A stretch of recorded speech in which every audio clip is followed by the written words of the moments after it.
14 اگست کو آپ دیکھیں گے کہ آزادی ایک مسلمان مملکت کی ہوگی، جشن اس کا منایا جائے گا، لیکن گانے ہندوستان کے ہوں گے، ڈانس انگریزوں کے ہوں گے، لباس غیر ہوگا، ہر چیز غیر، تقریب منعقد کرنے کا انداز بیرونی، لباس بیرونی، گانے بجانے باہر سے آئے ہوئے، یہ ہر چیز منعقد کر کے اگر مجھے ایک جشن میں منا بھی لوں تو مجھے کیا حاصل ہو؟ تو میرے بھائی ان چیزوں پہ غور کرنے کی ضرورت ہے۔ ہر سال جشن آزادی ہم مناتے ہیں، ہر سال 14 اگست آتا ہے گزرتا ہے، لیکن کیا ہم نے غور کیا کہ زمین تو ہمیں اللہ نے دی ہے، کیا ہم نے اپنے علوم کو اپنایا؟ نظریاتی طور پر ہم آزاد ہوئے،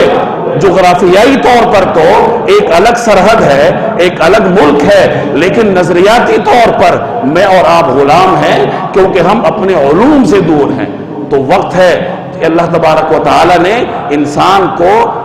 مہلت دے رکھی ہوتی ہے، تو میرے اور آپ کے پاس مہلت ہے کہ اپنے علوم کی طرف آئیں، اپنے نظریات کی طرف آئیں، اپنے لباس پہ فخر کریں، اپنی شکل و صورت پہ فخر کریں، اپنے نظریات پہ فخر کریں، تب جا کے یہ ایک آزاد قطع زمین آپ کو فائدہ بھی دے گا اور آپ اس کی خدمت بھی کر سکیں گے۔ اللہ تبارک و تعالی مجھے اور آپ کو عمل کی توفیق دے۔ وما علینا الا البلاغ۔